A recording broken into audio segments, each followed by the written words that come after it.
আমার বাবার সাথে আমি একবার তামাক খেতে কাজ করতে গেছিলাম। যখন মাদ্রাসায় ছুটি পেতাম তখন আব্বার সাথে কামলা দিতে যেতাম। তো মানিকগঞ্জে গোলাইডাঙ্গা নামক এক এলাকায় আমার আর আমার বাপের কাজ পড়েছে তামাক খেতে। তো আমি তামাক খেতে কাজ করতেছি আর গবেষণা করতেছি। কে গবেষণা? যে তামাক পাতায় একটা পোকা নাই। অন্যান্য পাতায় কিন্তু পোকা ধরে, তাই না? কিন্তু তামাক পাতায় এত ফ্রেশ, কোনো পোকা নাই। তামাক খেতে ইঁদুরের বাসা নাই, তামাক খেতে শিয়ালের বাসা নাই, তামাক পাতা গরু খায় না, ছাগলে খায় না। এই জন্য তামাক খেতে বাউন্ডারি বেড়া লাগে না। কুত্তাও খায় না, কুত্তা তো এমনি পাতাই খায় না, তো তামাক পাতা আর কি খাবে? তাহলে কুত্তা খায় না, ছাগলে খায় না, গরুতে খায় না, শ্রীগালে খায় না, শুয়ারে খায় না, পোকায় খায় না, কোনো প্রাণীতে খায় না। ওইগুলো কে খায়? আবার বলে আমি বুদ্ধিমান, তাই না? ওই যে সিগারেটের প্যাকেটের গায়ে লেখা আছে ধূমপান মৃত্যুর কারণ, ধূমপান স্ট্রোক হয়, ধূমপানে ক্যান্সার হয়, জর্দাপান করলে ক্যান্সার হয়, লেখা আছে। এরপরেও খায়। এরপরে বলে আমি হলাম বুদ্ধিমান। এটা হারাম নয়, এটা হলো মাকরু।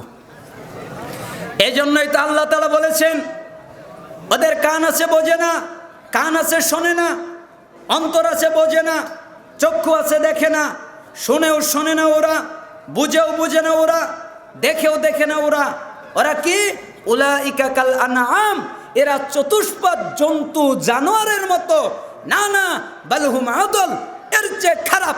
তার মানে যারা বিড়ি সিগারেট গুল জর্দা তামাক গোল এগুলো পান করে তারা কুত্তা, তারা শ্রীগাল, তারা শুকুর, তারা গরু, তারা ছাগল, এই সবগুলোর চাইতে যত নিকৃষ্ট প্রাণী আছে সবগুলোর চাইতে খারাপ। আর খায় আর বলে আমি বুদ্ধিমান, আবার বলে মাকরু। তো মাকরু কি? মাকরুই তো খারাপ। ইমাম আবু হানিফা রাহিমাহুল্লাহ মাকরু হারামকে বোঝাতে মাকরু শব্দ ব্যবহার করতেন। ইমাম আবু হানিফা রাহিমাহুল্লাহ যেটাকে মাকরু বলতেন ওটা হারাম। তার পরবর্তীতে যারা ইমাম আবু হানিফার মাযহাব ফলো করলো তারা নয় মাকরুহে তাহরিমি তানজিহি দুইটা ভাগে বিভক্ত করলো, কিন্তু ইমাম আবু হানিফা রাহিমাহুল্লাহ হারামকেই মাকরু শব্দ দিয়ে উল্লেখ করতেন। তো মাকরু খারাপ, খারাপ খায় আবার বলে আমি ভালো।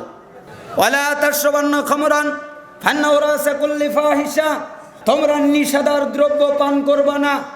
বিড়ি সিগারেট গুল জর্দা তামাক এগুলো পান করবা না। ইয়াবা হিরোইন ফেন্সিডিল এগুলো পান করবা না। এগুলো সমস্ত অশ্লীলতার মূল। কিভাবে? একটা ছেলে প্রথমে ইয়াবাখোর হয় না, প্রথমে হিরোইনখোর হয় না, প্রথমে মাদক সেবনকারী হয় না, প্রথমে সিগারেট খায়, তাই না?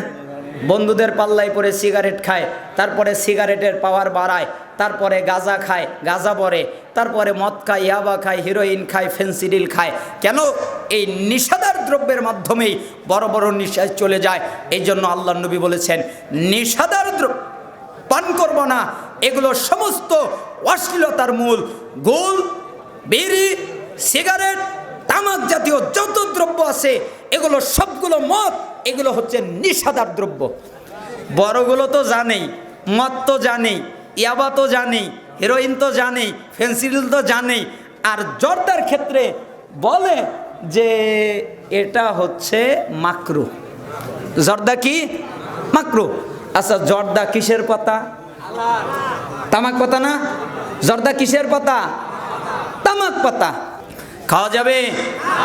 বিড়ি সিগারেট গুল জর্দা, বিড়ি নয় অনেকে খায় না, জর্দা খাওয়া যাবে? গুল খাওয়া যাবে? এগুলো থেকে বিরত থাকতে হবে। আল্লাহ তাআলা কবুল করুন।